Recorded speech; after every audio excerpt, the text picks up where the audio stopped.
मोक्ष की प्राप्ति हर व्यक्ति की अभिलाषा होती है। हर व्यक्ति मोह माया से दूर हो, भगवान में लीन होना चाहता है, मोक्ष को प्राप्त करना चाहता है, कुछ ऐसी शक्तियों को अर्जित करना चाहता है जो उसे दिव्यता की ओर ले जाए। परंतु ये हर व्यक्ति के लिए संभव नहीं होता है। मोक्ष प्राप्त करना और दिव्यता की ओर जाना, अपनी शक्तियों को, अपने अंदर की आंतरिक ऊर्जा को, आंतरिक शक्ति को केंद्रित करते हुए उसे ऊपर की ओर ले जाकर उसे जागृत करना, ये कहलाता है कुंडलिनी जागरण। तो आज आप समझ ही गए होंगे कि मैं आपको नवरात्रि में कुंडलिनी जागरण कैसे करें उसके बारे में विशेष जानकारी देने के लिए उपस्थित हुई हूं।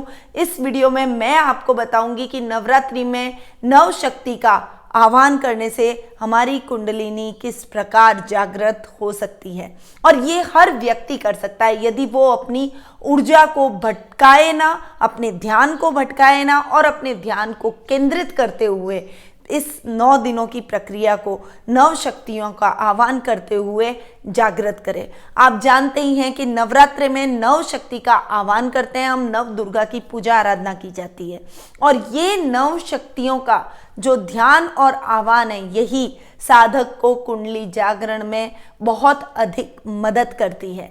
कैसे करती है उसके बारे में मैं आज आपको बताने वाली हूँ। वैसे हर व्यक्ति नवरात्रि के अंदर नव दुर्गाओं का आह्वान करता है, हर व्यक्ति चाहता है कि वो शक्ति का आह्वान करे। आप जानते ही हैं नव दुर्गा यानी नव शक्ति, और शक्ति का संचार यदि किसी व्यक्ति के जीवन में हो जाए तो वो सभी विकारों से मुक्त हो जाता है, परमात्मा से उसका मिलन हो जाता है और वो दिव्यता की ओर बढ़ने लग जाता है। उसे सभी चीजें पहले से पता चलने लगती है, उसके अंदर से काम, क्रोध, लोभ, मोह जैसे सारे विकार खत्म हो जाते हैं और उसका शरीर पवित्र और शुद्ध हो जाता है। तो कैसे करें कुंडलिनी जागरण? नवरात्रि में ये कुंडलिनी जागरण क्यों की जा सकती है? क्योंकि देखिए ये शक्ति का पर्व है और हमारे अंदर यही शक्तियां मौजूद है, पर हम इन शक्तियों को पहचान नहीं पाते क्योंकि ये शक्तियां सुसुप्त अवस्था में हमारे शरीर में मौजूद रहती है, इसीलिए हमें इसका अनुभव नहीं होता है। तो नवरात्रि के दौरान आपको आज मैं बताने जा रही हूं कि कुंडलिनी जागरण की प्रक्रिया आप कैसे कर सकते हैं। तो मेरे साथ वीडियो के एंड तक बने रहिएगा, इस वीडियो को ध्यान से सुनिएगा, और यदि आपको ये वीडियो अच्छा लगे तो ज़्यादा से ज़्यादा दूसरे लोगों तक जरूर पहुंचाइएगा। शुरुआत करते हैं प्रथम दिन से। नवरात्रि के प्रथम दिन की देवी यानी शक्ति कह सकती हूं मैं, वो होती है शैलपुत्री, जो कि हिमावन की पुत्री के नाम से प्रसिद्ध है। और इस शक्ति के जागरण से मूलाधार चक्र में जो बीज रूपी शक्ति हमारे अंदर विद्यमान है वो स्पंदित होने लगती है, यानी उसमें हलचल होने लगती है। इसीलिए नवरात्रि के प्रथम दिन मां शैलपुत्री का ध्यान करते हुए योग साधना में साधक को बैठना चाहिए। वैसे भी नवरात्रि में की गई साधनाओं का कई गुना अधिक रिजल्ट मिलता है, और नवरात्रि में यदि साधक ध्यान से ये साधनाएं संपन्न कर ले तो उसके मन की जो भी साधना संपन्न होने पर वो दिव्यता की ओर बढ़ जाता है। इसीलिए नवरात्रि का अपना विशेष महत्व रहता है।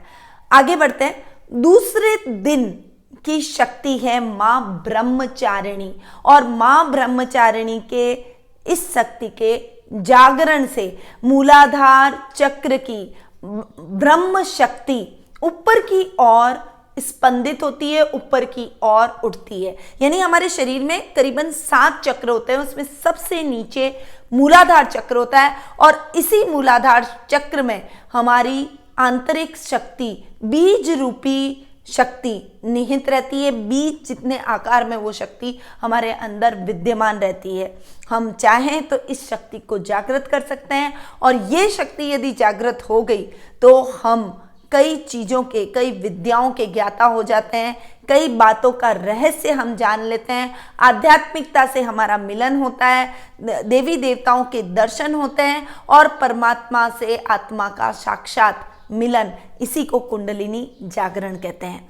आगे बढ़ते हैं। तृतीय नवरात्रे की देवी है माँ चंद्र घंटा, जिनके जागरण से हमें घंटों की टंकार की ध्वनि अनुभूत अपने अंदर होती है। जब इनका हम ध्यान लगाते हैं तो घंटों की आवाज हमें सुनाई देती है, और इस चक्र से अधिष्ठान चक्र में इस शक्ति का अधिष्ठान चक्र में ऊपर की ओर संचरण होने लगता है। यानी ये शक्ति हमें ऊपर की ओर महसूस होने लगती है, और जैसे जैसे ये शक्ति ऊपर बढ़ती है हमारे विकार नष्ट होते चले जाते हैं। चौथे दिन की शक्ति है माँ कुष्मांडा। ये शक्ति उदर के अंदर स्थित होती है, और संपूर्ण संसार इस उदर में निहित होता है, इसीलिए ये शक्ति उदर पर इसका आधिपत्य होता है। इसके जागरण से मणिपूरक चक्र में स्पंदन होने लगता है। पांचवें दिन की शक्ति है स्कंद माता। जब नवरात्रि का 5वां दिन हो तो माँ स्कंद माता के का ध्यान करने से, इसके जागरण से मणिपूरक चक्र जो कि नाभि में स्थित है उसमें शक्ति का उद्भव होने लगता है। छठा दिन जो कि माँ कात्यायनी का है, ये ऋषि कात्यायन की पुत्री थी और असुरों के नाश के लिए इनका जन्म हुआ था।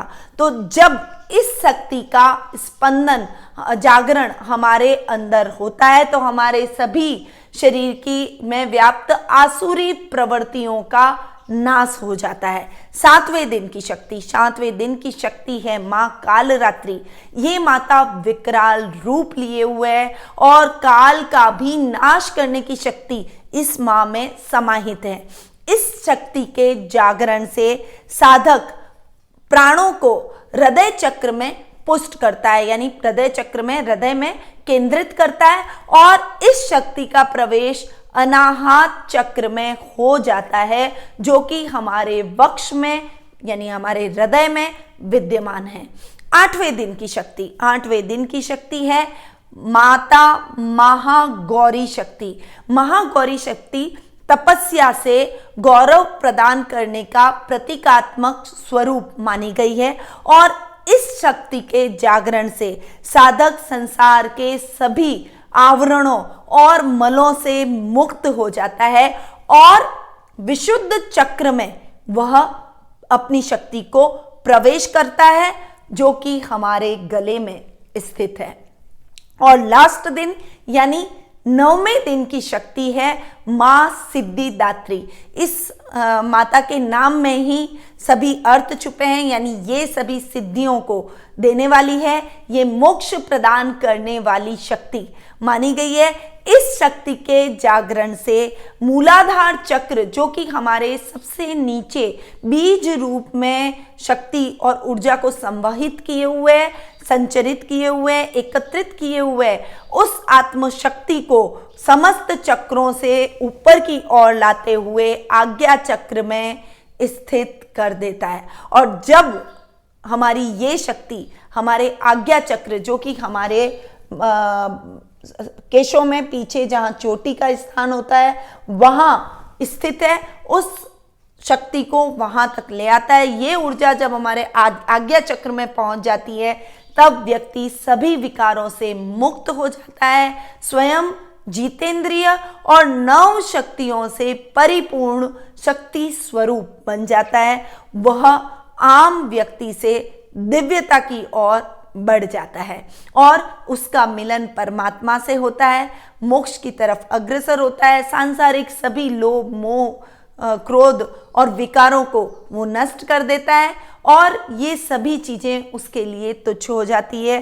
उसमें एक दिव्य शक्ति समाहित हो जाती है, किसी भी व्यक्ति को पहचानने की, किसी भी घटना के बारे में अनुमान लगाने की, किसी भी बात को बोलने की, ये सभी चीजें उसमें आ जाती है, तो वो दिव्यता की ओर अग्रसर हो जाता है। तो ये है कुंडलिनी जागरण जो कि नवरात्रि के 9 दिनों के दौरान साधक साधना के द्वारा संपन्न कर सकता है।